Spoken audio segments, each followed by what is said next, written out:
Դեռ մի քանի ժամ կքնի։ Իսկ վիճակը ո՞չ կդիմարდეს։ Առաջիկա 24 ժամը որոշիչ կլինի։ Եթե լուրջ խնդիրների հայտ չգան, ուրեմն վտանգն անցել է։ Ես պիտի հիվանդանոց գնամ։ Ես կտանեմ։ Մարիշ, հիմա ամբողջ պատասխանատվությունը քեզ վրա է։ Շատ կարևոր է, որ հետևես իմ ցուցումներին։ Հա, ասեք, ինչ որ պետքա կանեմ։ Նախ ջերմությունը։ Եթե 38 աստիճանից բարձրանա, ինձ անմիջապես տեղյակ ես պահում։ Դա կարող է վարակի կամ ներքին արնահուսության խնդիր լինել։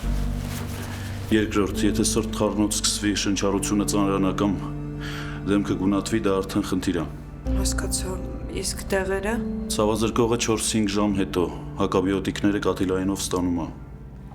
Բարսա, իսկ այսպես սեղանին պարկած թողենք։ Երբ արթնանա, տարեք ննջարան։ Եթե ջուր ուզեց տուր։